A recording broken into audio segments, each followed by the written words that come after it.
It's like we're telling women, go on, speak up for yourself. Just know the entire network is with Roger. No one will believe you. They'll call you a liar. Oh, and as for your career, you want assignments and airtime? Go ahead. Call the paranoid man who decides your salary a pervert, and do that on a fucking anonymous hotline he controls. With today's fast-moving 24/7 news cycle, I'm going to guess that it's harder to make a film based on true events that recently unfolded, as we have both an endless amount of streaming shows and miniseries, and a never-ending stable of true crime podcasts. The story of Fox News chairman Roger Ailes getting ousted from Fox News during the Me Too movement after 20-plus Fox employees and former employees came out about sexual harassment and assault claims against him seems like a perfect story for all three: movies, TV shows, and true crime-style podcasts. And because of that, we got inundated with a never-ending list of them. By the time Bombshell came out in 2019, there had already been a Showtime series called The Loudest Voice with Naomi Watts as Gretchen Carlson, Russell Crowe as Roger Ailes, and Seth MacFarlane as Ailes VP Brian Lewis, which came out just 6 months before Bombshell, and a documentary called Divide and Conquer in 2018. Ailes died in 2017 out of Fox News and living in Palm Beach after falling and hitting his head. They have a contractual right to monitor our communications. A hotline in this building is like a complaint box in occupied Paris. Bombshell began development in 2017 with Jay Roach, who directed movies like Austin Powers and Meet the Parents, but also the 2015 movie Trumbo, as the director, and Charles Randolph, who co-wrote The Big Short with Adam McKay as the screenwriter, starring Charlize Theron as Megyn Kelly, Nicole Kidman as Gretchen Carlson, John Lithgow as Roger Ailes, as well as Margot Robbie, Allison Janney, Connie Britton, Kate McKinnon, Malcolm McDowell as Rupert Murdoch, Mark Duplass, Richard Kind, and Rob Delaney. The cast is stacked, and I do have to say it seems like they spent more money casting this thing and doing prosthetics than anything else. The performances are pretty great, especially Nicole Kidman, Charlize Theron, and John Lithgow. The movie does a good job explaining how untouchable Roger Ailes was for a long time. Ailes was originally a small-time Philadelphia and then Cleveland TV producer. He was plucked out of obscurity as executive producer of The Mike Douglas Show at age 27, when he got into a heated argument with Richard Nixon, who was going on the show as a guest, and who downplayed the importance of TV to him while getting ready for his appearance. The legend is that Ailes listed off every single mistake Nixon made running for president in 1960, was immediately asked to join Nixon's 1968 campaign as a media consultant. He then came up with a media strategy that allowed Nixon to debate the issues on TV without actually having to deal with the media at all. That is why I say that when we talk about law and order, which I am strongly for, because I do not think you can have progress without order, and I do not think you can have freedom without order. But at the same time, you must couple that with justice. You must couple it with justice and progress, because only if you have justice and progress and the hope that an individual can get out of that ghetto where he lives, that he can go up and not just stay where he is, only if he has that hope is he going to be less susceptible to the revolutionary arguments of the Rap Browns and the rest. The Nixon campaign invented the modern town hall when they recruited a bunch of people who mostly already supported Nixon, except the occasional person who they picked to be a weak liberal voice Nixon could shoot down to ask him questions. But the campaign would control every aspect of production, keeping the media from having any actual control over it. Ailes then tried and failed to build a right-wing media network with Joseph Coors, Television News Inc., which folded in just 9 months. Ailes worked on Reagan's 1984 campaign and George H.W. Bush's 1988 campaign, where he worked with Lee Atwater of Southern Strategy fame. Ailes then went to go work for NBC, first as president of CNBC, then founding the America's Talking Network, which would end up eventually becoming MSNBC. In 1995, Ailes left NBC, possibly because an internal review had him calling David Zaslav a little Jew prick. In 1996, Ailes joined Rupert Murdoch's Fox News as chairman, a role he'd have for 20 years until his departure in 2016 under the weight of 20-plus sexual harassment allegations. Roger needs you. Your silence is being noticed. Well, the whole point of an investigation is to find the truth, Janine. Until that happens, I don't have a lot to say. If this charge sticks, the working assumption will be every woman at Fox got down on her knees. Fox News definitely fit very awkwardly into the Me Too movement. Stories about Ailes and pretty much every male host and executive at Fox News have been leaked at various times.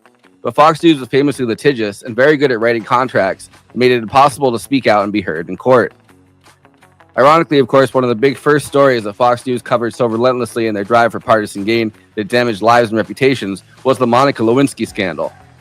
Monica Lewinsky wrote that it was Fox News' coverage that made her consider suicide. One of the things people love about you is you speak your mind and you don't use a politician's filter. However, that is not without its downsides, in particular when it comes to women. You've called women you don't like fat pigs, dogs, slobs, and disgusting animals. What is she doing? Your Twitter account Only has Rosie several... O'Donnell. Bombshell is an interesting time capsule into the time period that caused a big reshuffling at Fox, just as Donald Trump won the Republican primary. Using real-life footage such as the RNC and real Trump debate moments, with a narrative story where actors dramatize the events. Fox News, as conservative America's news network, believed itself to be the most fortified against the Me Too movement. And it's interesting to remember the Trump primary, including when Trump said Megyn Kelly had blood coming out of her eyes, blood coming out of her wherever, was happening simultaneously to the Me Too movement and the fall of Roger Ailes. As I say though, Fox News always fit uncomfortably into that movement. And the versions of Megyn Kelly and Gretchen Carlson that emerge here are definitely more sympathetic than I think they deserve. There's an interesting conundrum at the center of the story, and Bombshell touches it, but the sympathy given to Megyn Kelly especially obscures some of it. The political ideology that Fox News and its anchors promote has made life worse for women and minority groups of all kinds in a myriad of ways, and to some degree their anchors are complicit with that. A set of ultimately unresolvable contradictions exist for a woman at Fox News looking to get ahead even without sexual harassment to worry about.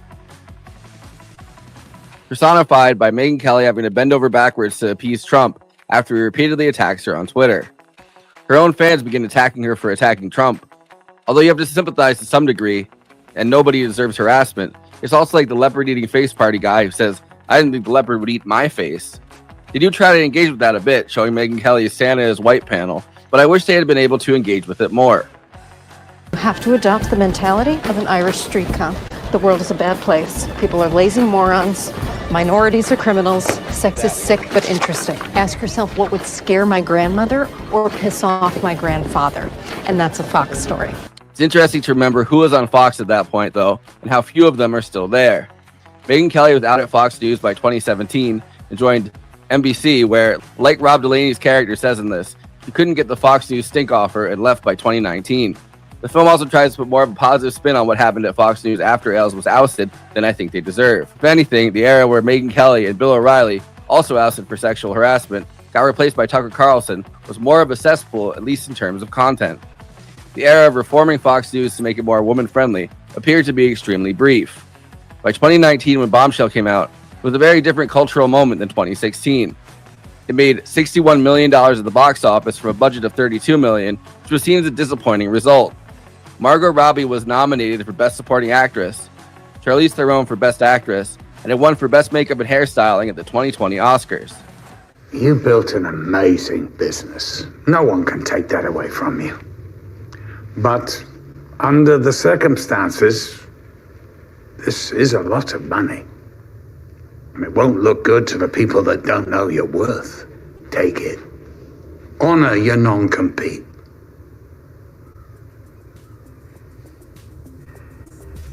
Before I introduce the panel, please like this video and subscribe to the Movie Night Extravaganza YouTube channel.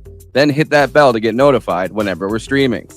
Super chats are now open. If you have any pressing questions, send us a super chat, which helps me maintain the expenses for the show, which I am obligated by the rules of the Geneva Convention to stop everything and ask the panel. Another way to help us out is to become a patron and give us money every month. In exchange, you get access to all of our after parties, bonus content, and we'll tell you even more movies we watched recently. Patreon.com/Movie Night Extra.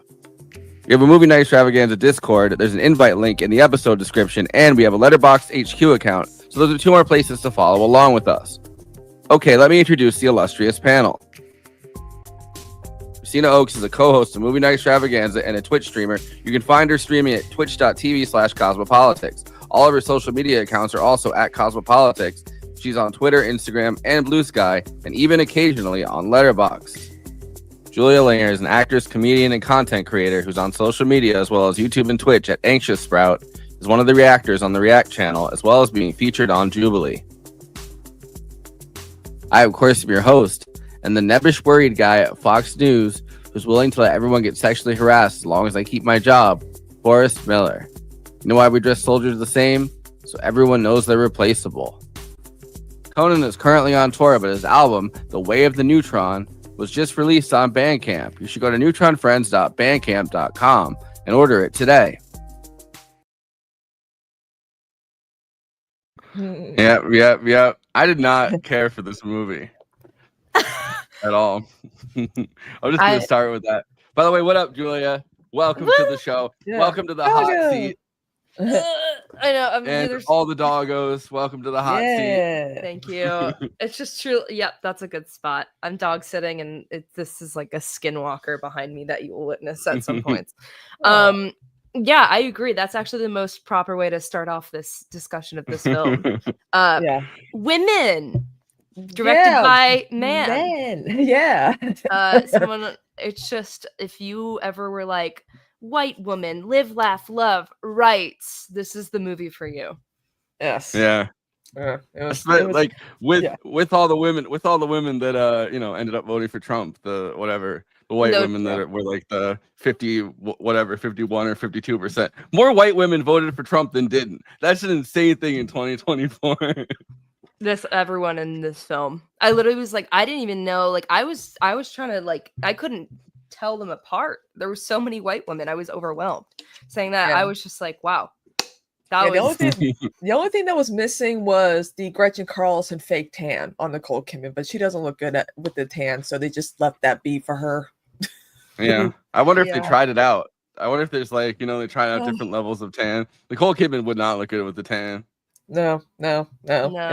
She looked the least like, between Charlize Theron and Nicole Kidman looked the least like who she was supposed to be. I think this was the last movie I watched in theaters before COVID, and I had to live with that. The last one I did was Birds of Prey. They have a version of this that came out 6 months before, like another version of it, and it was Naomi Watts, who does, besides the Australian accent, could easily play like a Fox News personality, but they had her as Gretchen Carlson.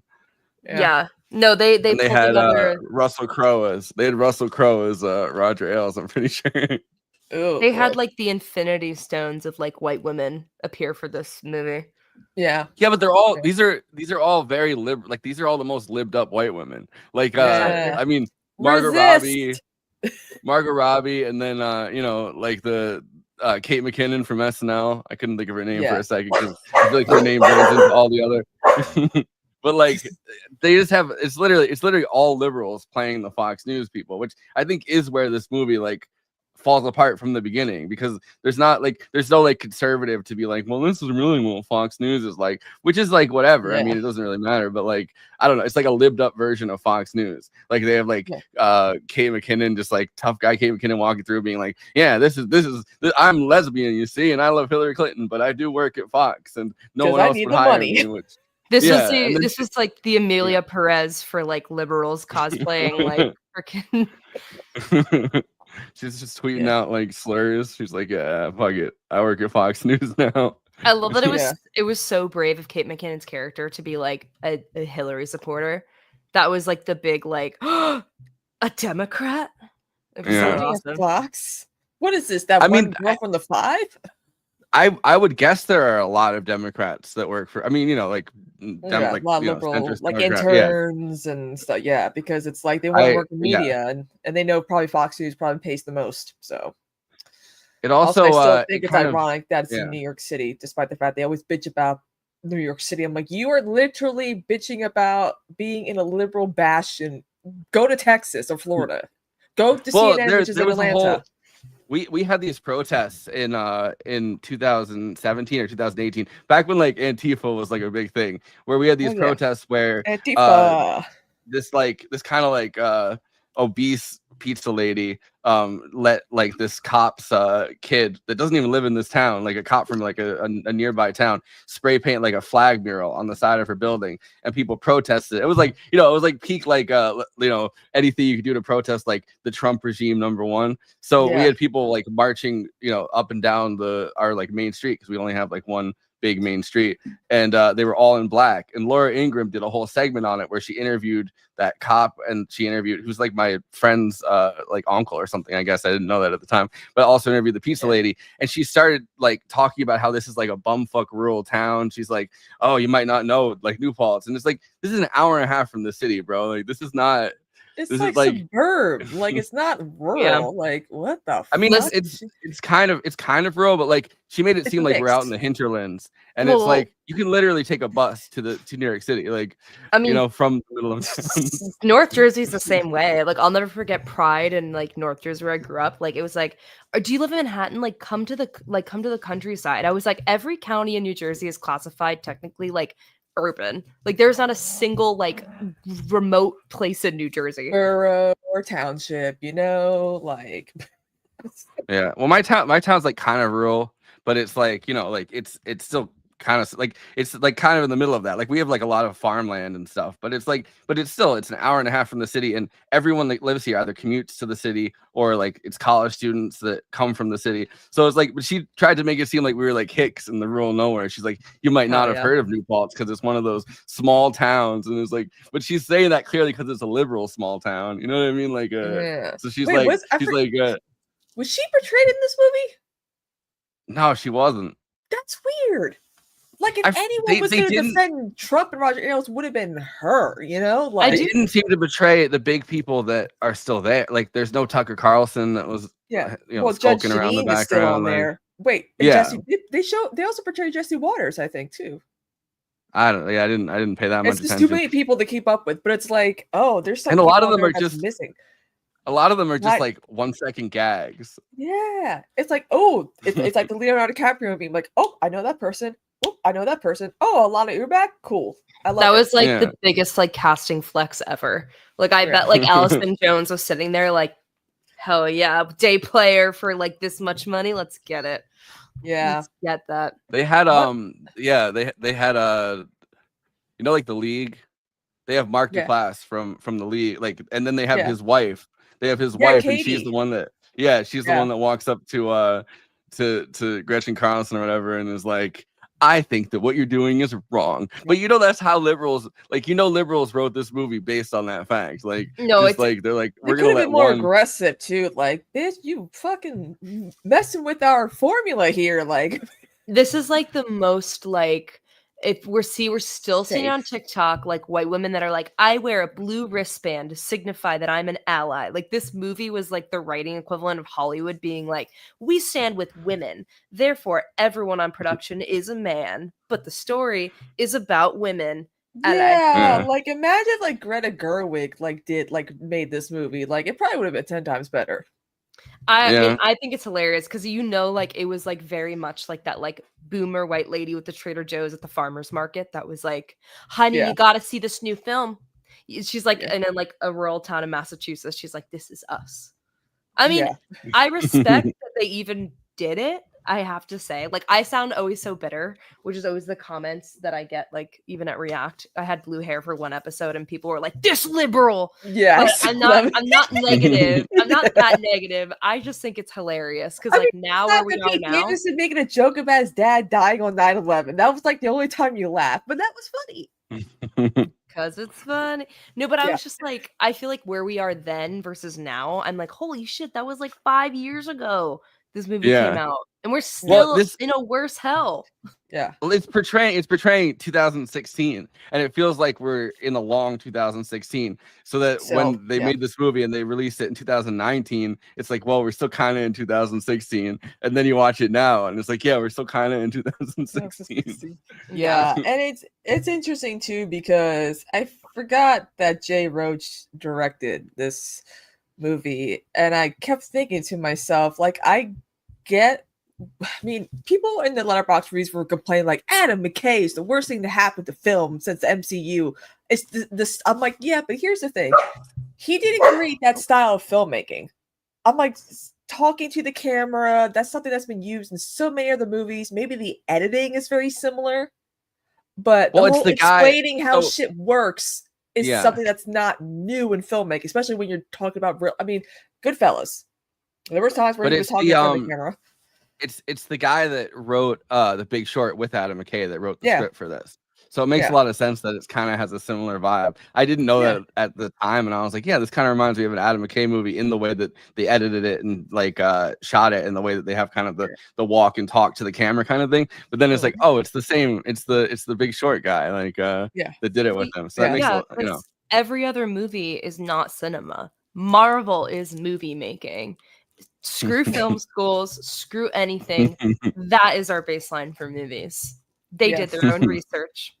I still remember when Scorsese called it like theme parks. Like he was like, Marvel is essentially theme park movies, and I was like, yeah, kind of. And then I remember everyone on Twitter being like, he said what, and they were getting all mad. It's like kind of is though, like, but he's not though, because those are the movies, unfortunately, that bring people to the theater.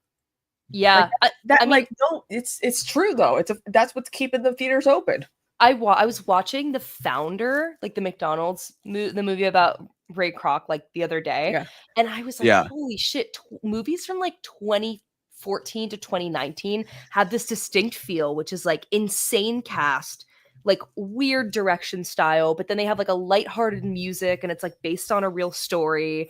And like looking back, it's like, wow, that is definitely a choice that we lived. And this feels like it's under that scheme of it, where you're like, this feels like it's the end of that, right? Like it feels like the last gasp of this kind of filmmaking, and that like started kind of in 2014 with like The Big Short was one of the early ones. Oh. And I mean, in the Blind Side, but like this style of stuff where it's like they get a big cast of usually liberals to like play different characters that are usually kind of scumbags, and they like tell you a story about something that happened like fairly recently or like a little while back that like started something as we know it or whatever. And I feel like that this is like the last gasp of that, and because of that, it's like the most bankrupt kind of shitty version of it too. It's like, they really could have made this into a mini series because there's so much more details. Like they didn't even cover most of like the Bill O'Reilly stuff, which has been going on even before Me Too. What now? I remember when the story broke. I remember when the story broke during the Me Too, and I kept thinking to myself, something's gotta give at Fox News. Something's gonna come out about someone from Fox News, and lo and behold, Roger Ailes, Bill O'Reilly. Yeah, Bill O'Reilly. I mean, Roger Ailes. Jon Stewart still puts Bill O'Reilly on the Daily Show to interview him, and I'm like, why? I'm like, this guy, he's on News Nation. I'm like, this guy should not have a career after the falafel thing, first of all. It's so fucking funny. It is so fucking funny that there's a place called News Nation, and it's literally just a farm upstate for Chris Cuomo and for Bill O'Reilly. Like, they set them up to a news guy farm upstate. No one's ever watched it. Yeah. I'm dead. Misfit pundits. All the people that get banned from Fox, MSNBC, mainstream media, they go to News Nation and they have their shows there. And I'm like, who is this for? I'm dead. They literally Lemon's do. There, right? Ugh, Don Lemon. They do send them to a farm upstate though, which is so funny. Yeah. It's like, what happened? It's okay, sweetie. He just went on vacation to a farm upstate. Don Lemon, I just can't with them. I had a college professor that like talked about how he like met or like had to like babysit Don Lemon for a weekend because they were like having him come in and the whole thing. And he's like, "Fuck Don Lemon!" Like he left for a grinder. I was like, "Whoa!" Probably. Spill the tea. He was like, he's so nice on camera, but like this professor had like a personal vendetta, and here I am still spilling the vibes of that. But it was like I was like, you would have thought Don Lemon like killed this professor's like family. I was like. I mean, maybe he did. Maybe I mean, he seems like someone who has hit someone with a car at one point and like, or like had a driver, or like gotten his driver drunk and his driver hit someone with a car, and then he seems like he would be because he gets fucked up. Like I remember seeing the one time I watched Anderson Cooper and him and like they were all Andy Cohen. They were all on like New Year's or whatever. The one time I was enough of a loser to watch, like the entirety of the. The one time scene is fun to watch. They get fucked up. I remember when I remember they had the Andy Cohen clip where he was like mad drunk and he's like fuck Bill de Blasio and Oh my god. But it's so weird that like Me Too is such a lived up thing in my opinion because nothing really happened afterwards. I mean, Harvey Weinstein and Bill Cosby went to prison. But even then, there's not a whole lot that happened, especially when it came to like the media. personalities like Bill O'Reilly and Roger Ailes. Even when Roger Ailes died, they still mourned him and cried for him like he was some great like messiah that, of course, he founded Fox News. Yeah. And I'm like, and MSNBC. And MSNBC. Well, I feel like the Me He was a Too- Broadway producer too. Yeah. The Me Too movement was kind of, I feel like, the most like, well, they did really bad things, but like I do kind of bad things, but definitely not bad as that. And like that's me too. What I do is just make people uncomfortable. And it's like, well, it's still, and we just like never. Speaking of that, Margot Robbie didn't know that just sexual harassment was something that was like something you could get fired for. She thought that it was normal for like these men to like hit on women in a way. She's like, I just thought it would be like, I think I remember looking into it. She said that she thought it was like sexual assault that was the problem, but she didn't know much about sexual harassment. I guess that's not a thing in Australia. Awesome. Well, good for you. I was gonna say they're not creeps, they're just Italian. It's crazy that Cuomo's like back out there, and it's all the same people endorsing him that were like, "Sir, you need to resign for your federal and state crimes and your sexual harassment." And the exact same people are like, they're like, "I think he's gonna be a great mayor," and it's like, didn't you just like we could see the whatever the receipts, like we could see the statements you guys all put out. And it doesn't do anything because like Cuomo's not going to answer a single fucking question from a reporter he doesn't like. Yeah. It's crazy. He knows every single one of them at this point. Like, I don't know. He was my governor for like 11 years. Yeah. So my biggest issue obviously was how sympathetic at least Megyn Kelly was portrayed. Knowing, especially now she's sucking Trump's dick. Like she wasn't doing that back in 2016.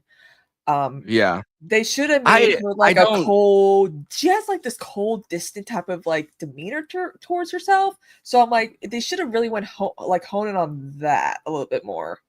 I'm not a Fox or cable news person really. So like I've seen obviously like whenever something happens, Santa is white. No, I've seen that, but she was considered like more of the responsible face of Fox News at the time, right? Like, and then also, Gretchen Carlson used to do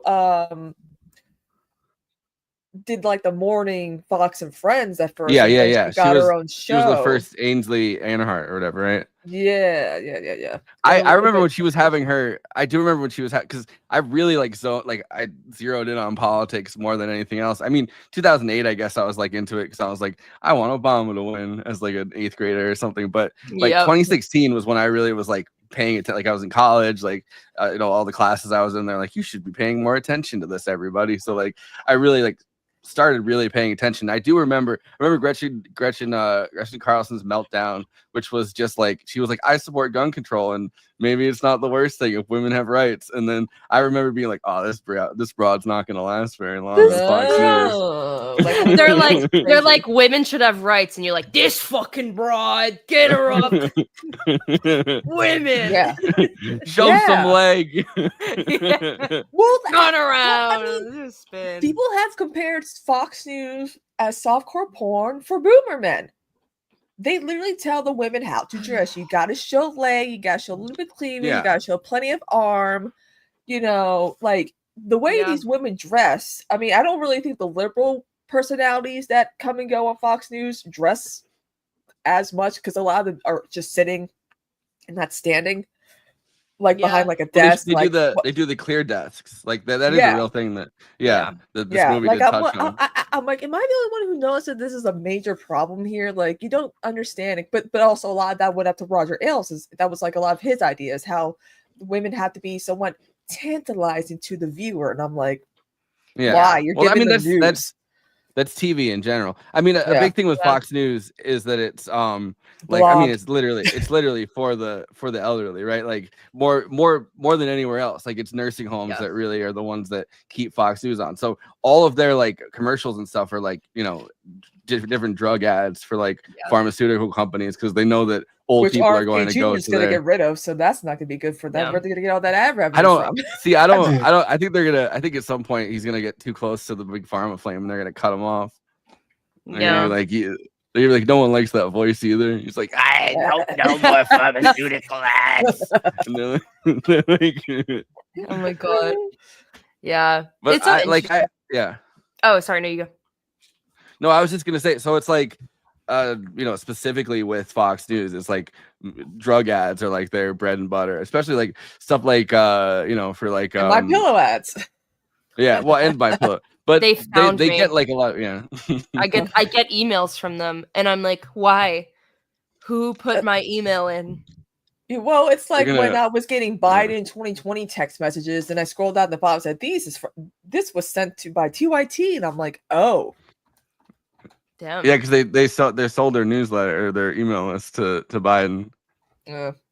But I still I didn't know anything about My Pillow until he started like coming out and being like, I used to smoke crack, now I sell pillows. And you're like, okay, also, the American dream, truly. A tangent about My Pillow real second. You can make your own My Pillow because it's just like clumps of foam sewn into like a pillow cover. Like that's it. Wait, like you can hide your crack. You can hide your crack. Yeah, in there. if you tear it apart, you don't can tell see people what that they can make it.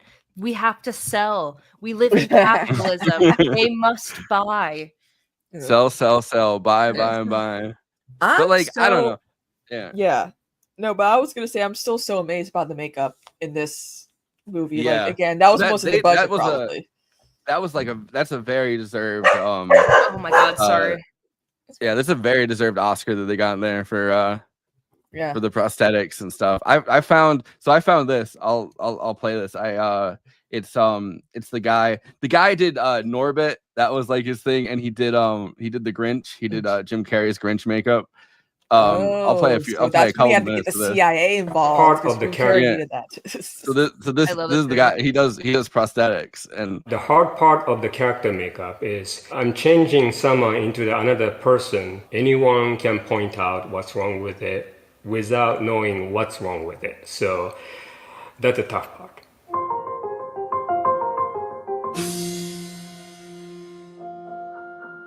My name is Kazuhiro. I am prosthetic designer.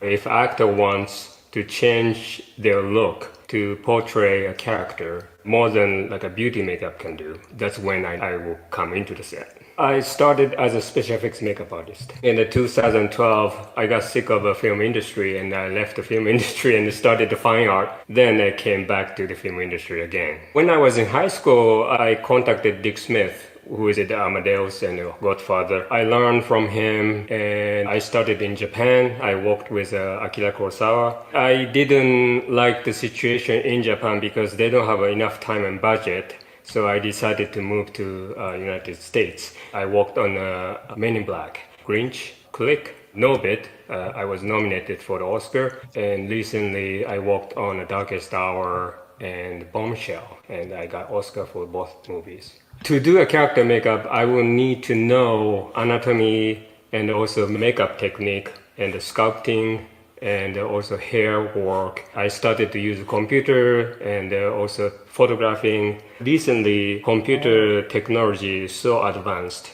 We can combine prosthetic makeup with a computer and we can do something that we couldn't do in like 10 years ago.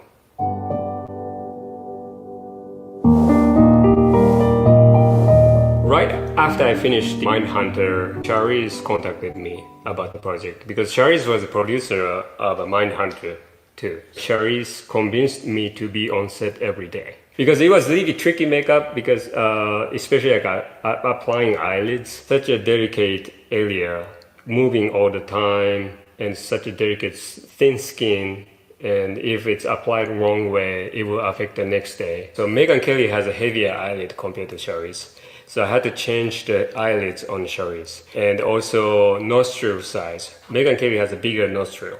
The first thing I did was took an impression of inside of her nostril. That form, I scanned it and put in a computer program. And I made this nose flag.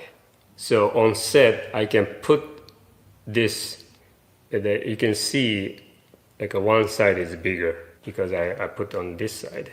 This is a head cast of Charlize. I can use the same color clay and build the form onto it. We take an impression of the actor's face with the silicone, and then silicone is a flexible material. We put a plaster bandage on top of it, to reinforce the flexibility. During that time, actor will be breathing only through their nostril. The whole process will take about 25 minutes.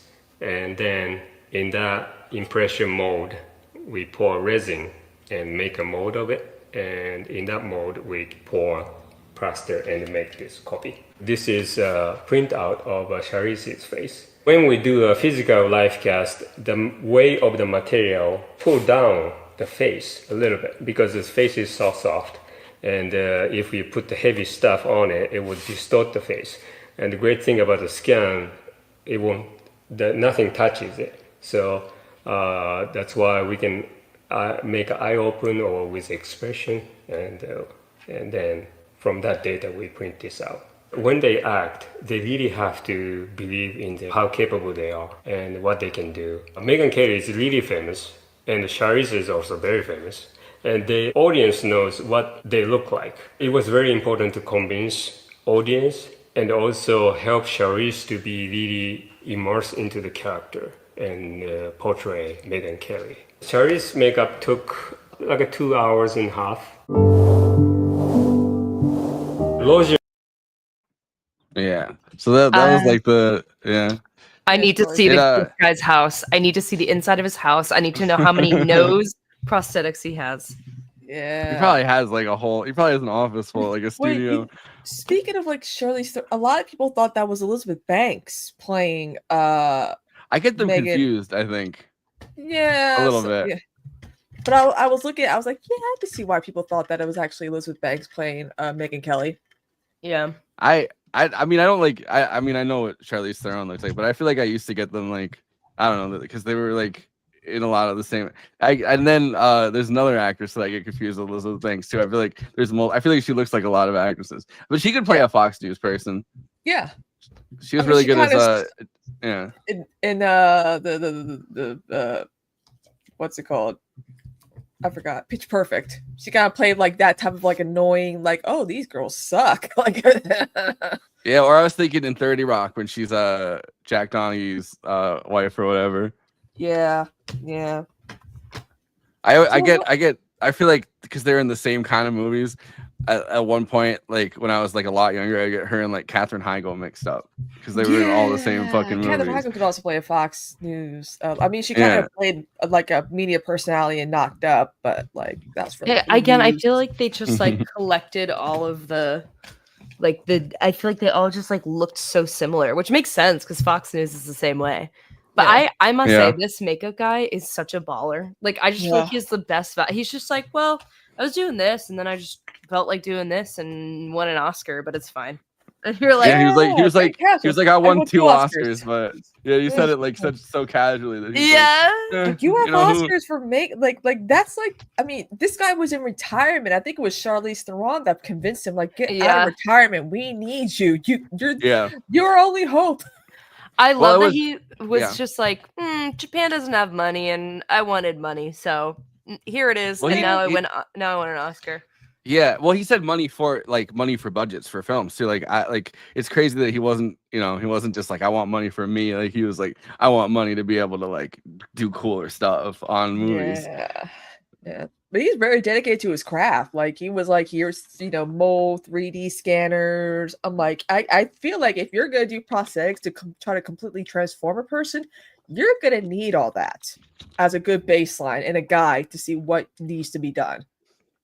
Well, he was saying he got trained by like Dick Smith or whatever, like the famous like that's one of the most famous makeup art, like whatever, like special effects artists in the world for the longest time that like trained all these other artists, and that was like a cool part of his thing. But then it's like I think what happened is he did, because I was reading about it earlier, I think what happened is he did The Grinch and he did Click. In both those movies he was like, but he was like, I don't feel like whatever artistically fulfilled by this, so he left and he was like, I'm out of here.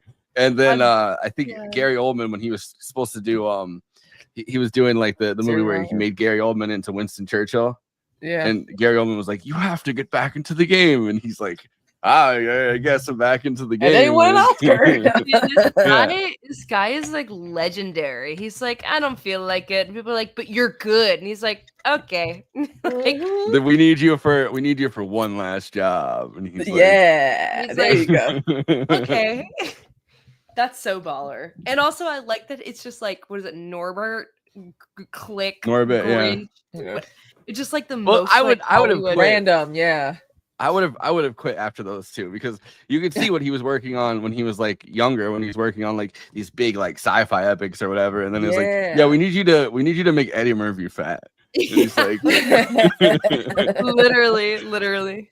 Like, Tyler Perry's been getting all the credit for being fat, and we think that Eddie Murphy could get credit for being fat too. So like, we need you to make him professor. Fat. Yeah, sure. That's so awesome. Eddie Murphy does do a good fat guy though, or fat like woman, fat guy. Fat. Anyway, Click like made me cry as a kid. That was like the first movie that genuinely made me like cry. Yeah, this is sad. I like when he goes in there, it's Christopher Walken talking to him in the void or whatever. Yeah, you're like crazy. I love the bit in Tropic Thunder where they make Jack Black do his own version of like Norbit. Yeah. So he's like the entire fat family. That's so funny. And that's like where his heroin addiction comes from. So one thing I noticed about this film is that, of course, there's quite a few pitfalls. But one thing I did notice, even though Jay Roach is a male director, he did his best to make sure Margot Robbie felt comfortable during the scene with John Lithgow as Roger Ailes, where she has to lift up her skirt. They didn't shoot that scene multiple times. They had different cameras showing because he didn't want her filming that scene over and over and over and over again. And even she said that was the most uncomfortable scene she's ever done. Granted, this is the woman who did full nudity at 22 years old in Wolf of Wall Street. So yeah, that's actually crazy. Yeah, and that's the most uncomfortable she's ever felt on set, is having to do that, lift up the skirt to show the panties. Well, I'm glad that they also now, I don't know if they had an intimacy coordinator, but it seems like because of this, I will say a lot of like because I have always have criticism about the Me Too movement of like kind of similar Christian, there's more work to always be done. Yeah. But I do think it led for films to really take intimacy coordination seriously. And in something like that for that scene, it's like no longer do we have the time where it's like, okay, multiple cameras set up. Like you actually can like go through it. And people don't realize, but like I remember when I was working at Max, like we had intimacy coordinators for sexual situations, but we also had racial intimacy coordinators for sensitivity and historical aspects, which again I think is really cool because intimacy coordinators kind of branched out and we're like, there's more to be sensitive to on set and like understand the consequences and like reasoning behind what we're doing.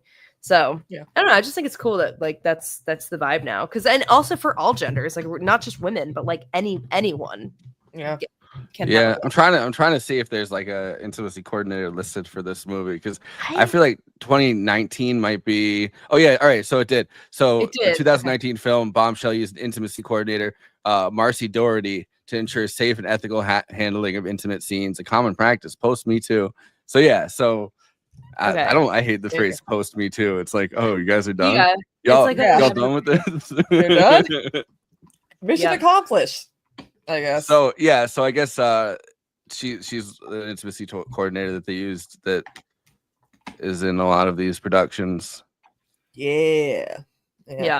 I mean, good. I feel like you'd have to though, right? Like this movie in particular, I feel like it's like we didn't have an intimacy. I mean, this movie had like an all male like production, or like, and we had male director, writer, etc. So I wouldn't put it past it, but that is positive. I mean, Mikey Madison didn't have an intimacy coordinator for Anora, but that's because she kept saying that Sean Baker was reenacting, showing them how to do the sex scenes. And then I mean, I thought that movie is about chess, the one with Timothée Chalamet and Gwyneth Paltrow. She's like, we had a lot of sex in that movie. We didn't have an intimacy coordinator. I'm like, I thought this movie's about chess. What? What? It's like when films have like the PETA warning and you're like, why? Or the Humane Society, and like, what the fuck was in this? And it's always like a bug, and you're like, are you fucking?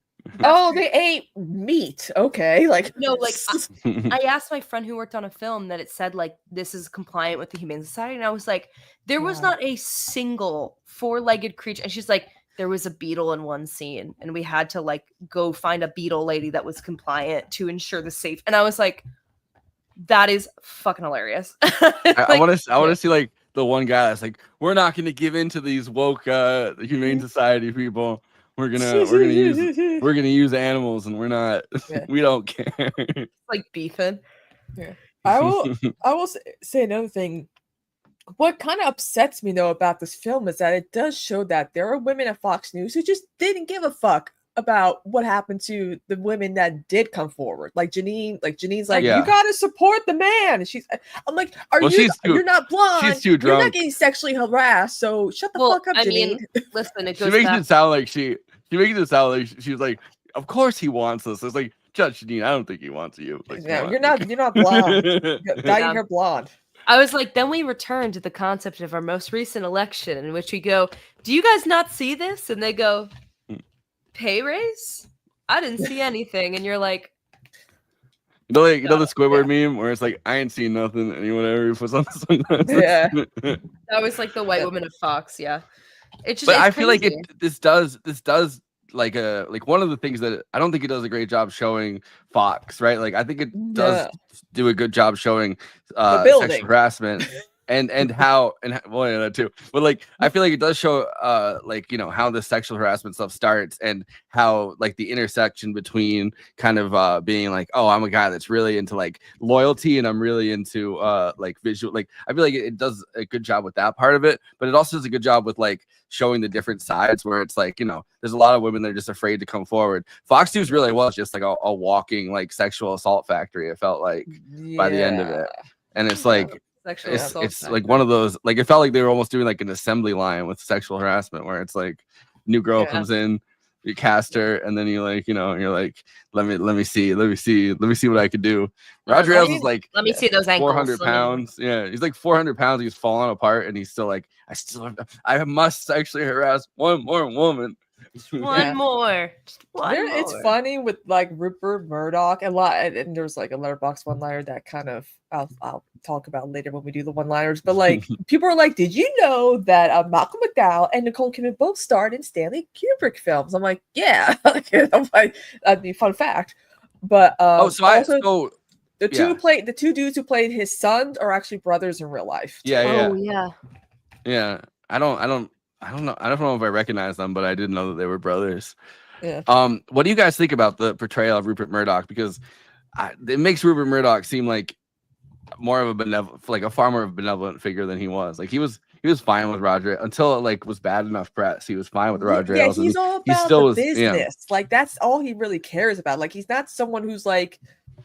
I feel like Rupert Murdoch is no worse than like Roger Ailes or whatever. Like he's just like, you know, pay no attention to the man behind the curtain like situation. Like he's, you know, he's running like the Sun. He's running like all these other right-wing-ish conservative media conglomerates or whatever.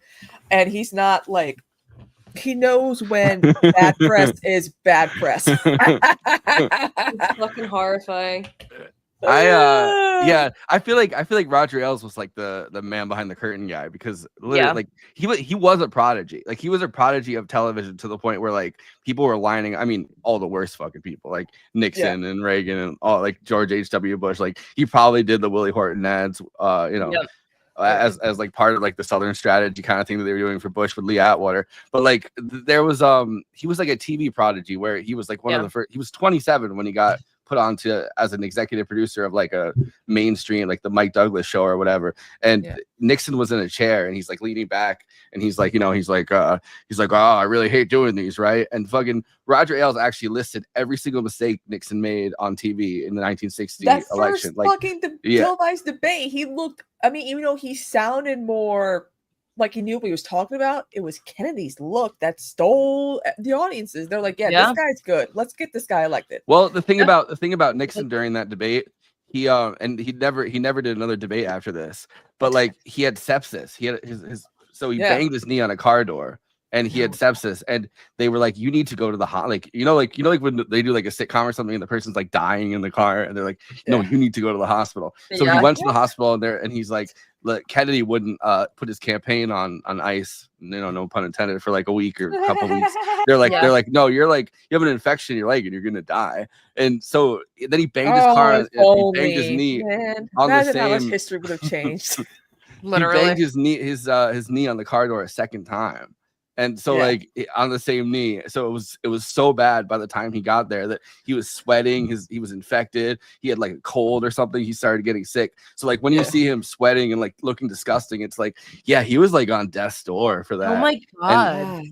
So he would never do another televised debate after that, and he would never go on TV and really answer questions. So the big thing that Roger Ailes came up with was that they did these stage town hall debates, which now they do on network TV all the time the same way. But they would get they would find these Nixon fans, and they'd be like, okay, we need one guy that's like a cab driver that's like racist, and we need like a liberal professor that's gonna be like, actually, can you tell me about blah blah blah, like. But then they know that like people aren't good at like people that aren't media trained can't come up with those follow-up questions as fast. Yeah. So they knew that as long as they trained Nixon to do that, he was going to come up with these like rat-a-tat answers that would just knock the people down. Or they'd be like, oh, we need a black guy, and the black guy would be like civil rights, and he'd be like no, and like slap the guy down. So like everyone would be like, 1968, that was I feel like this walked so like Jubilee videos, and thus now we're in hell is what I'm hearing.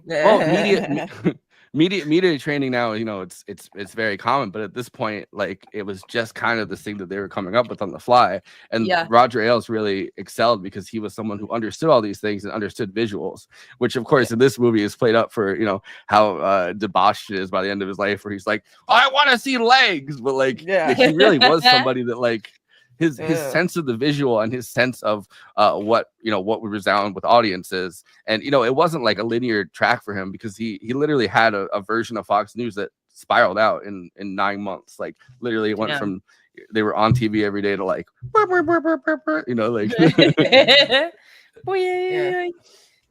that's. And there were times where he would also have his own show, and everyone would be like, this guy is disgusting looking. Get this guy. He's gross. Get him off the TV. More legs. More legs.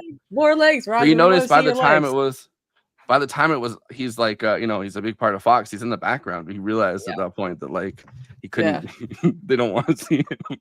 I find it so interesting too. Just like, I mean, I guess the 2016 stuff, it's like Harvey Weinstein it's just like all these like behind the scenes large producers. But again, kind of going back, it feels like obviously COVID, it was much different, but like it was kind of leading up. It was like, okay, we're getting them. And then now it's like we've kind of, I feel like society and things just move on very quickly. Like you're aware, and it's like, oh, we're just sensitive. And any like large scale movement that's been happening for years and has a lot of history.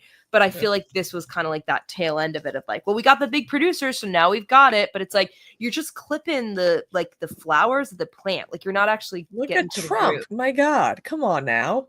Yeah, like he's a confirmed rapist in the court of law. Like he's president. Like that man. Come on down. Like I would understand if it was like, all right, I don't give a fuck. women didn't vote for him, but like men did. You know what I mean? Like, but and that's like kind of the narrative that we've gotten. But then like 55% of white women voted for Trump this time. Like they want him, and I don't get what the appeal is. I mean, maybe he wants them to grab. Never mind. it's like Elon Musk and his baby mamas. He's got new baby mama drama, and I'm like, just say the botched penis is real. Just say it. Just say it, Ashley St. Clair. That's what happened. But I mean, with the Me Too, it was interesting hearing like a lot of actresses in Hollywood in regards to Harvey Weinstein, like Selma Hayek doing the Frida Kahlo movie. He wanted there to be a lesbian scene. I'm like, but who is this for? Yeah. Like it was. Well, there's. I feel like there's a certain amount of power too, whether it's someone like Roger Ailes or Harvey Weinstein, where it's a disgusting, just viscerally disgusting looking person, right? Who knows that because of their power, they're able to like force women to do stuff. I mean, have you seen the compilation clips of people winning Oscars and thanking Harvey Weinstein and even they knew he was a piece of shit. They're like, we got to thank Harvey because he's he's a scary guy. And then he did a thing with Jennifer Lawrence. She's like, we all know how Harvey is with the ladies, and I'm like, ew, Yeah. Jennifer, what? No. Yeah, Well, they made a joke in 30 Rock.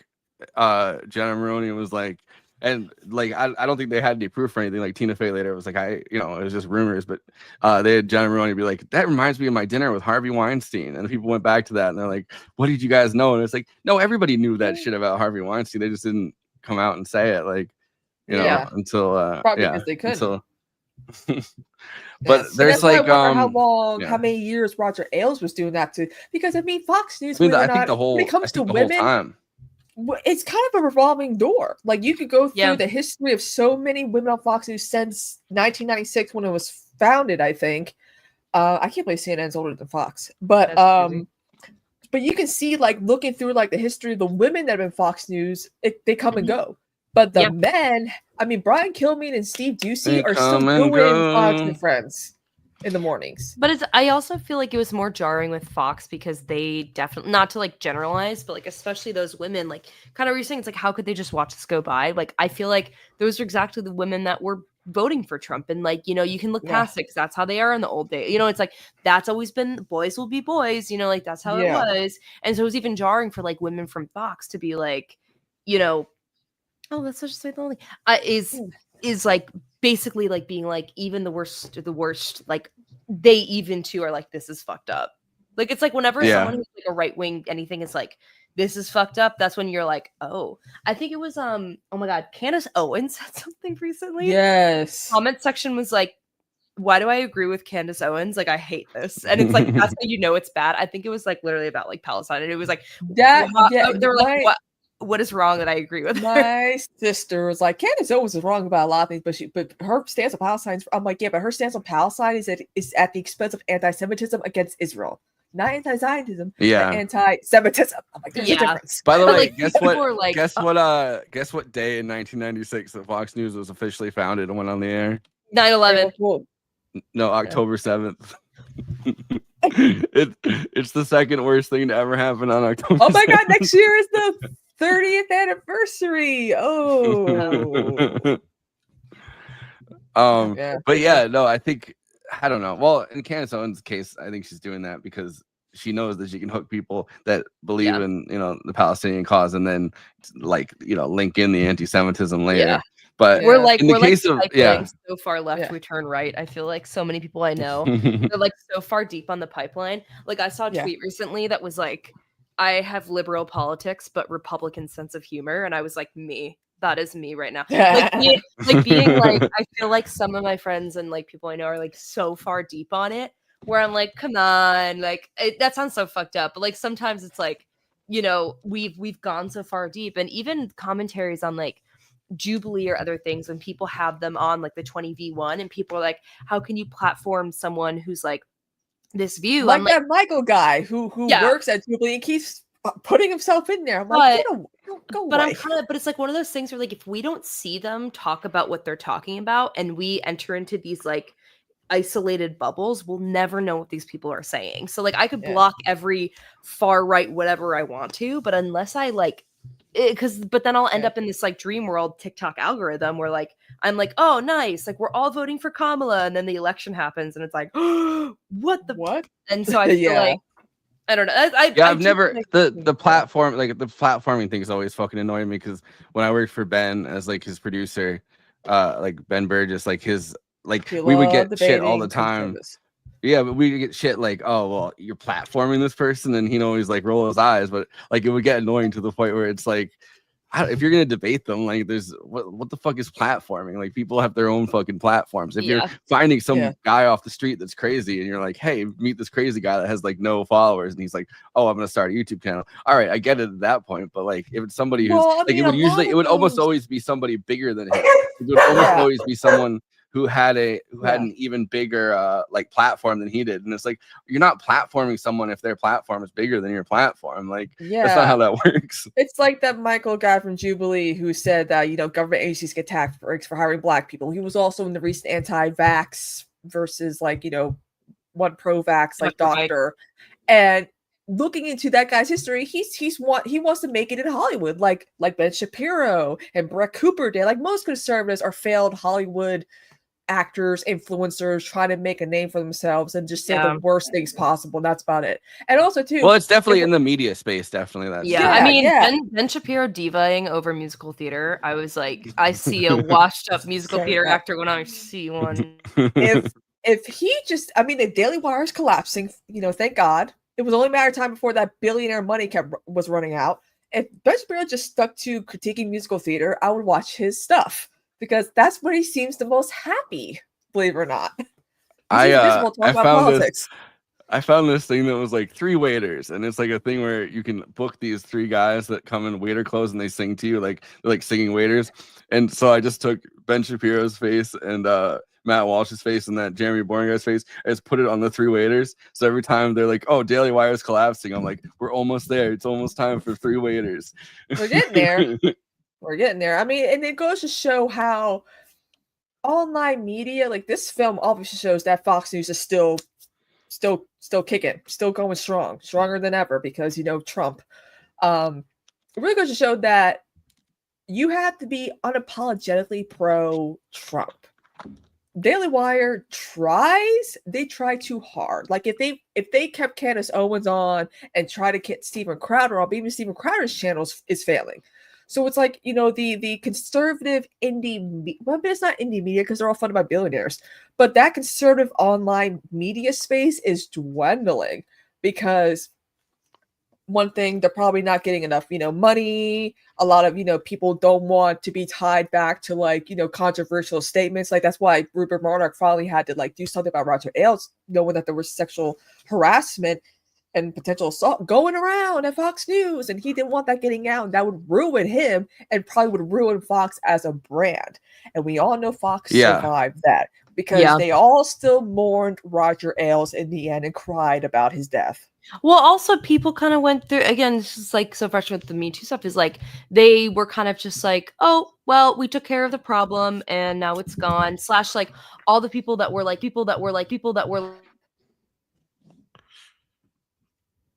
Oh, you muted. That was the dog. That they're truly like, how dare you sit in one place for more than 10 minutes? But like, it's like one of those where it's like, what was she wearing? It's like all this vibe where it's like, okay, so we really didn't we just fired someone. Like, yes, it makes a big difference. It changed a lot of lives. But again, we're not getting to the root of the issue. And then they like quickly forget. And then we're back to our hellscape. Yeah.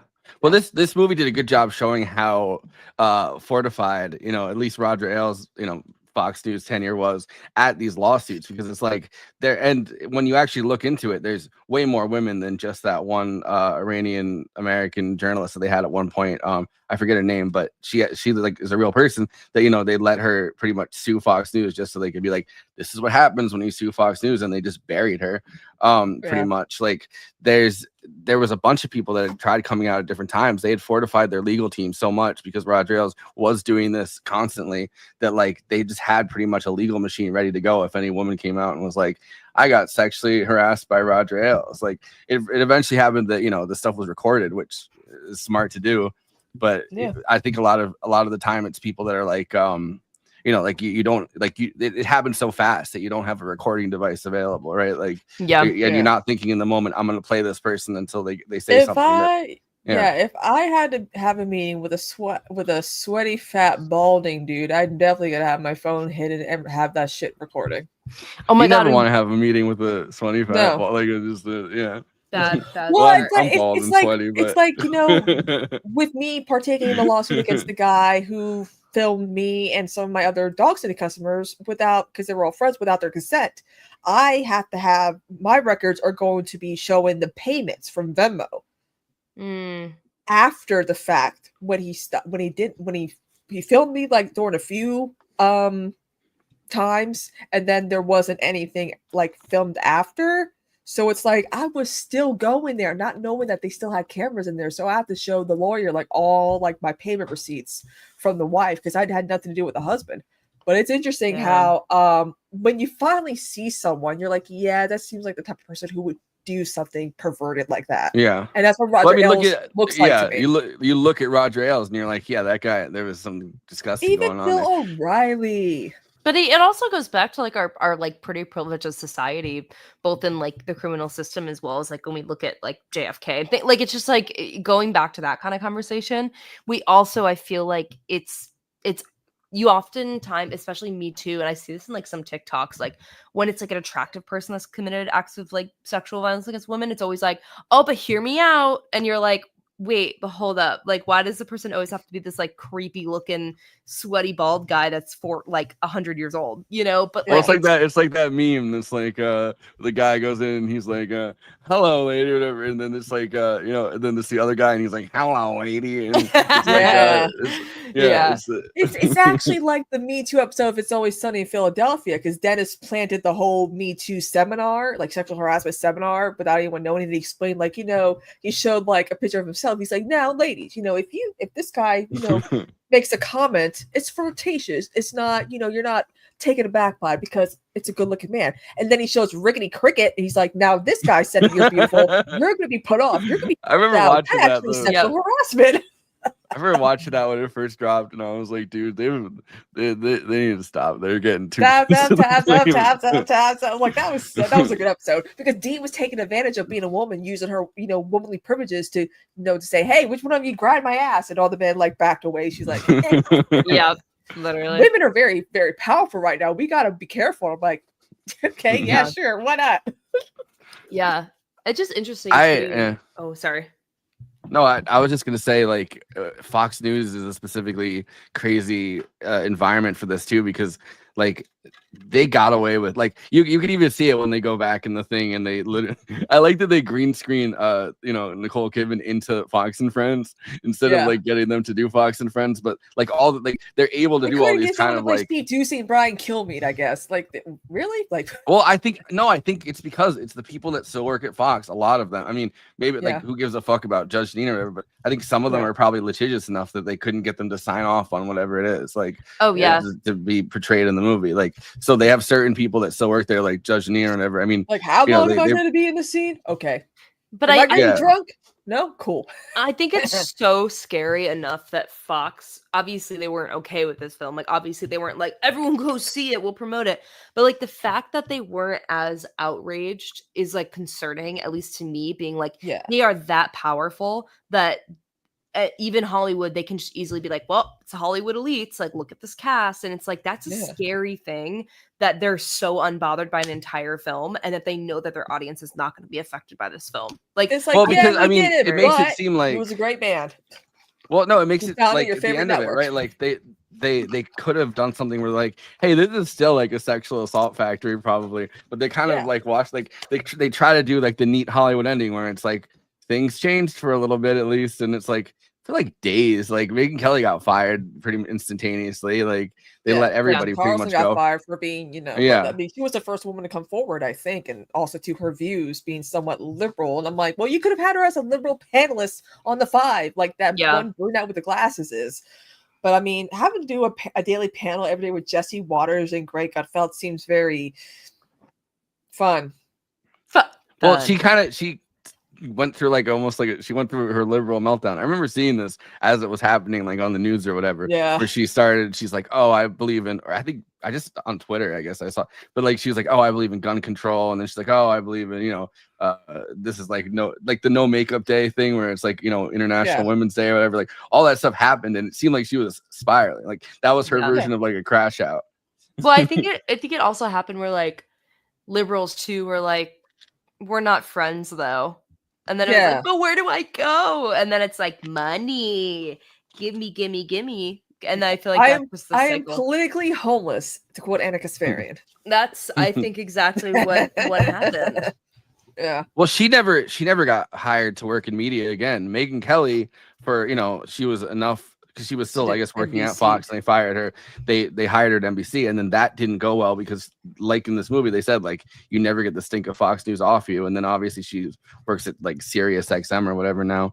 But like she has her show, and what she has to do now is like she constantly just debases herself and does like the fate. Like she's gone from being, I think, someone at Fox News who was more of like a at the time, right? Like she had some like obviously reactionary views and was like a conservative, but like she was more on like the, oh, this person is an insane side of things.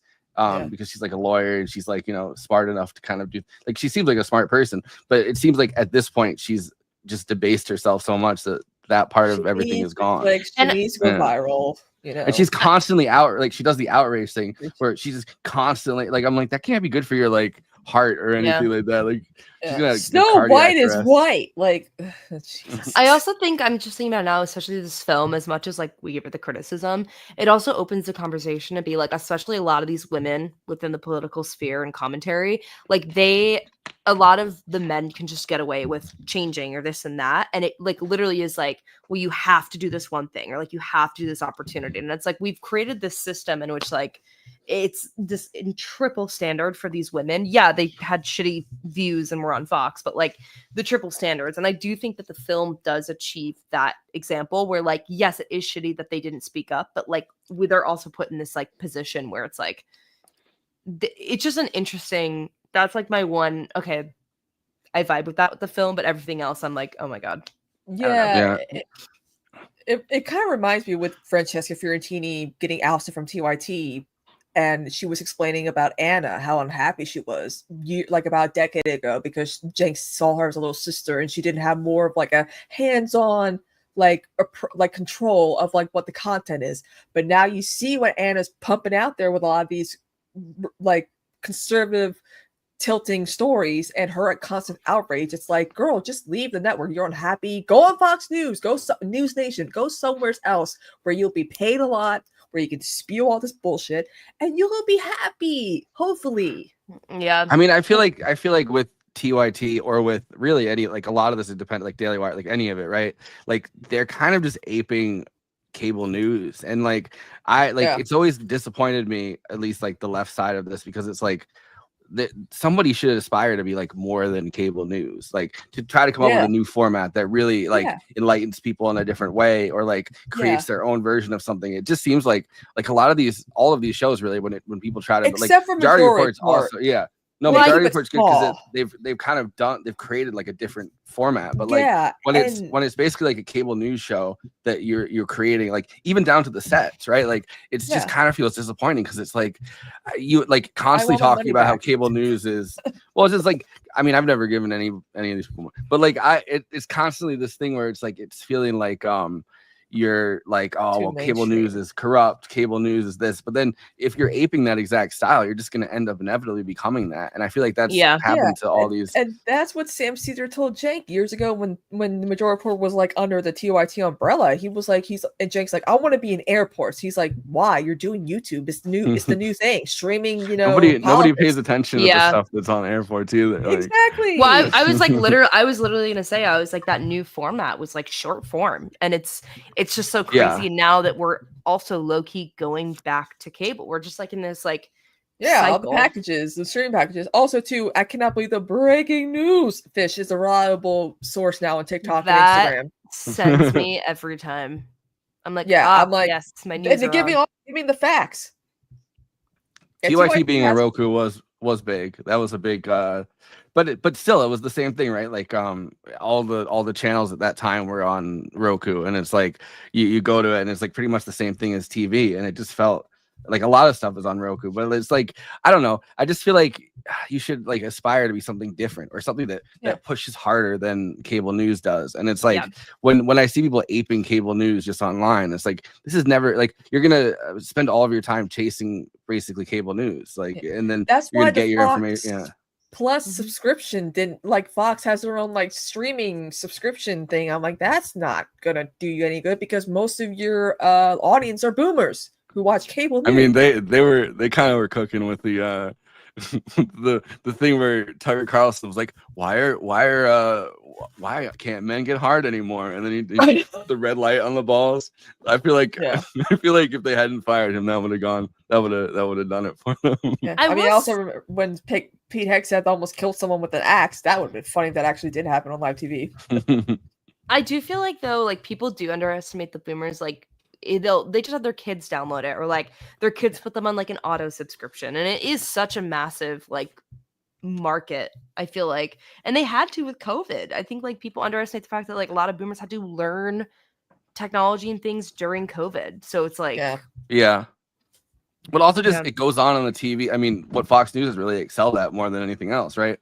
It's something that goes on TV at like nursing homes or like at at the doctor or whatever the fuck, or at, like all these places where you don't think about it necessarily, where like large groups of people sit and gather, and it's like the old people, because Fox News has been such a big thing for them, for the worst, always for the worst, but like it gets so much play on in the middle of a nursing home or in the community center or in like all of these different things that obviously online is never going to be able to compete with for that generation. But it's like, I don't know, it's never going to be as big as cable TV, and I just wish people online would not chase that. Like it just feels disappointing.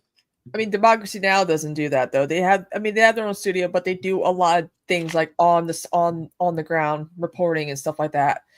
And so, well, what Democracy Now! Does is that they have a lot of hookups with, if I remember, like NPR and stuff like that, right? So you can listen to Democracy Now! On the radio in the car. Like that's a different. Yeah. I think that, like, I think where Sam Cedar's whole like Majority Report thing comes from is that like he was on Air America and stuff, and so he has a different. His mindset's different because it's like, oh, we can be on the radio, like, streaming live, and we can also be on the internet. But even for the first couple of decades he did that, like, or the first decade he did that, at least, like, it was less online and more on the radio with Air America. So it's like, I don't know, it's these different formats. I think radio kind of was a better in for the internet than cable TV. Yeah. I mean, look at Rush Limbaugh. But then also again, now we have podcasting, so rip. Yeah, ban the podcast. I say as I'm on a podcast. But like, I mean, I feel like the amount of times it's like podcast, and you're like, oh, okay, that's right. It's very like some people like politically are like, wow, and you're like, oh fuck, that was not words, but you know what I meant. Yep. Because like I feel like it's the same way anyone can be a YouTuber, anyone can make a movie. It's like we're so easy to do it, and I say it as someone who does all these things. Like I'm not criticizing it. I just mean like. It's scary how little verification of like reality and truth there is, because anyone can market it as being legitimate. And it's like, I think that's the scary part. And like, everyone says this, but like, that's the scary part. And that we're just like, I feel like we're just defeated. And like, people are not as like privy about algorithms as like you think they should. Like, again, like people really thought like on our side, like Kamala was going to win. And it's like, because of algorithms, because of those things that were like, it's so effective, like especially the amount that like TikTok fucking bootlicked Trump, and it's like it's scary. I don't know. That's my soapbox, and I'm gonna step off it now because the internet's too negative. Well, Fox News literally legitimized like fake news and all that. Like they were the first like network to really do that, because I mean, getting rid of the fairness doctrine, where news had to be actually fair and balanced. By the way, this movie would have been called Fair and Balanced. And I'm like, well, thank God they didn't go that route.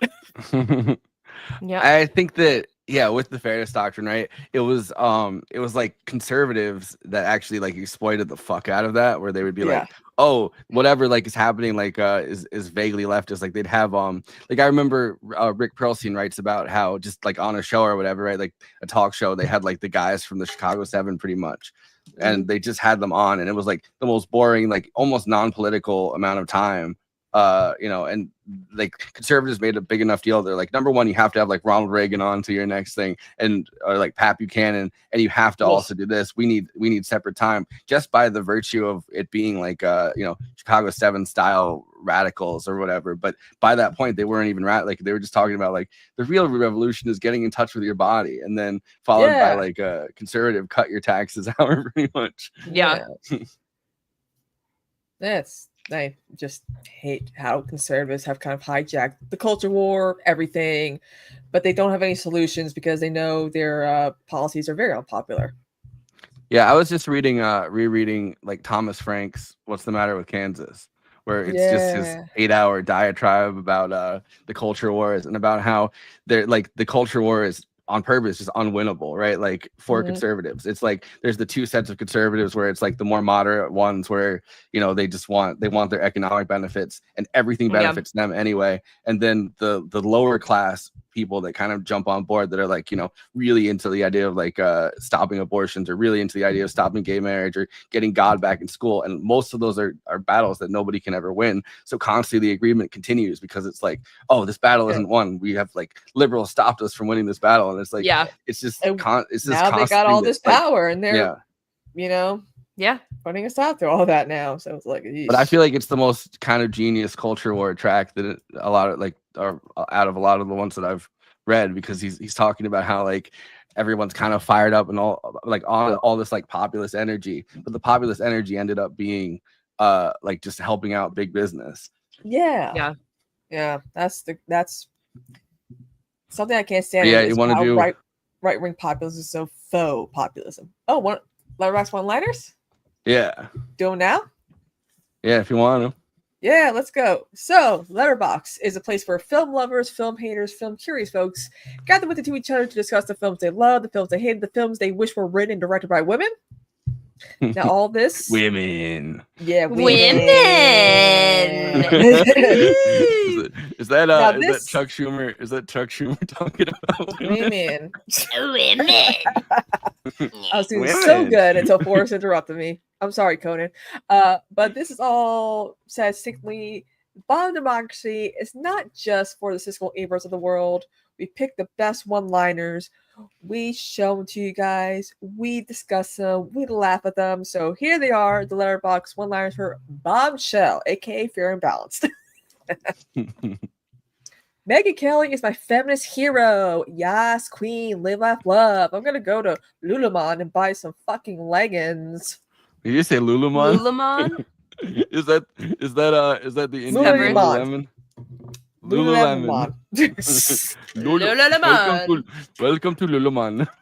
I am real woman. I shop at Lululemon. This is actually I think this is this girl named Willa, but I feel like it's Julia's review. No, literally though, that was my takeaway.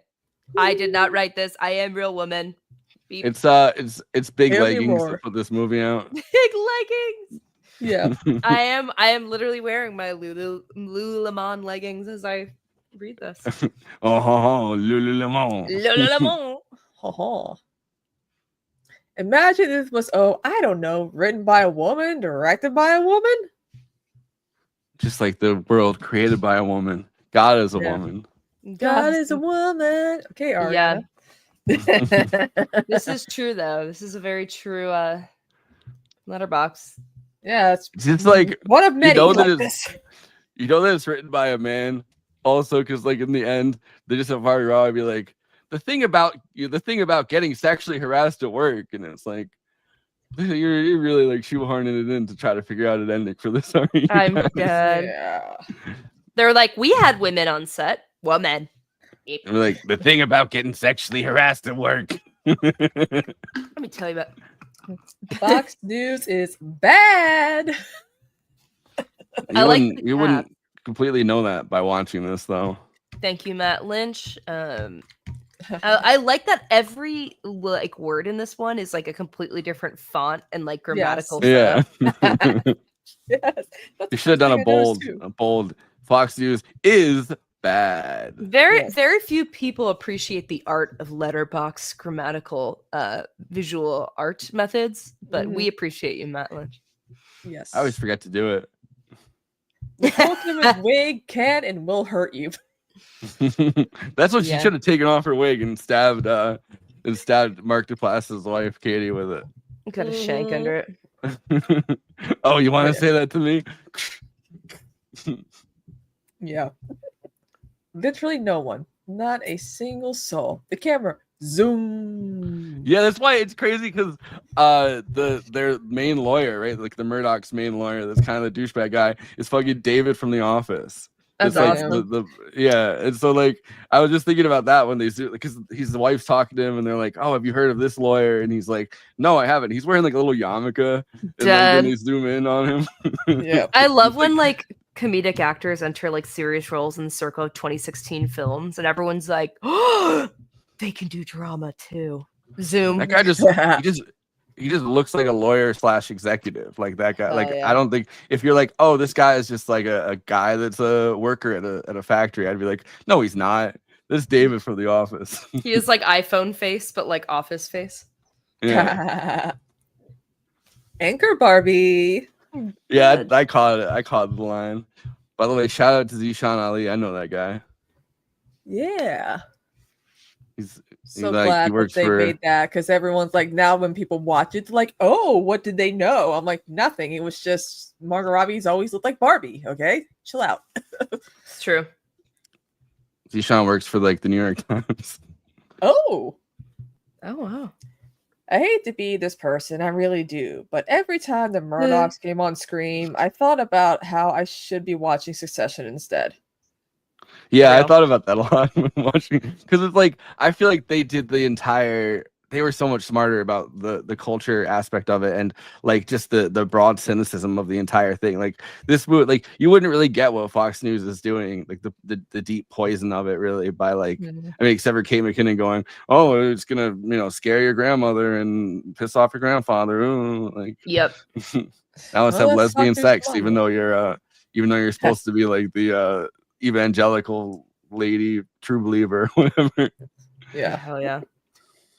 I spent more time playing my favorite game of Hey, is that than I did actually watching this movie. Hey. I was on IMDb like fairly every time. I mean, obviously not when I saw it in theaters, but I did a rewatch. I was like, IMDb Pro, don't let me down right now. Let me look at every little fucking actor in this thing. Yep. They even had I don't think the guy's real name is Kevin, but the guy from Brooklyn Nine-Nine that's this Holt's husband. Yeah. Like they had that guy playing Chris Matthews. Yes. And like, for 1 second he was like and did the face, and it's like it's like, how much did you pay that guy to just do that face? Yeah. Well, it's crazy because I think it was Allison Jones that cast this, and she does like mostly a lot of like comedy and stuff. So it's just like, I think it was Allison Jones. Let me see. Like this was me the whole movie. I was like, IMDb. This is workplace comedy. So those are the Letterboxd one-liners for Bombshell. You can follow Forrest at Always Flocka, also at the main Movie Night Extravaganza account. He's always logging the films that we do, doing the stories of the films that we cover on this podcast. Yeah, we need to start doing that again. Yeah, we got to start doing that again. You can follow me at Christina. I'm actually logging more than Conan is, apparently, so that's progress. He's in Japan right now. Woo. Am I? Him. Yeah, I'm Squishy Lump. There we go. Perfect. Yeah, all hail the Squishy Lump. Squishy Lump. Yeah. Can I say one last thing before we go? I mean, we're still gonna do plugs. Oh, yeah. Well, this wasn't a plug. This is about the movie. I saw this. The casting directors are Ben Harris and Allison Jones. It goes Ben Harris first on IMDb and then Allison Jones, which is funny because it's Allison Jones's company who casts, like it's Allison Jones casting and Ben works for Allison Jones. Sexism. And yet Ben is first, and you can't even justify it by being alphabetical order because A is before B. Anyway, that's all I have to say. Although I think they do the last name, right? Or maybe not. I don't know. It's still kind of weird though. It's misogyny. It's like IMDb and the M is for misogyny. I'm misogynist, please. Only the internet misogynist database. If you're watching us on YouTube, please like and subscribe, and then hit the bell to get notified whenever we're streaming.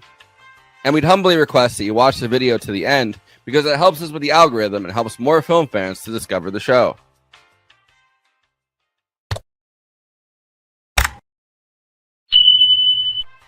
We're also monetized. If you want to get your chat questions definitely read on stream, you can always send us a super chat, which will help us keep the show going. Every cent helps. If you're watching on Twitch, you can gift us a free sub on Amazon Prime with your Prime membership, but getting subs on Twitch is always appreciated, and it helps to follow us on there as well. We also have an audio feed, which is available wherever you download podcasts, if you prefer to listen to podcasts rather than watch the stream. That's updated usually the same day we stream, but watching on YouTube and Twitch is the best way to get the show first, live as it happens. If you want to support us with a monthly donation and get access to all of our after parties forever, which go patron only after we do them, you can become a patron at patreon.com/movie night extra. Link is in the description for that. It really helps us keep the show going since we do have some expenses to make this happen. We also have a Discord community. Link is in the description for that. We sometimes watch movies we cover on there. We get into conversations about everything from film to TV shows to related podcasts. We even have a Discord channel for memes. It's really fun on there. You can find us on all the social media platforms: Facebook, Instagram, Blue Sky, Twitter, and Threads. You connect with us on all of those. Talk to us. We'd love to hear from you. Lastly, we recently made a TikTok at Movie Night Extra where we're putting up short form clips from the episodes. Okay, passing this to Conan so he can tell you about his music and this week's Protonic Reversal. Conan, who's on Protonic this week? Conan's not here.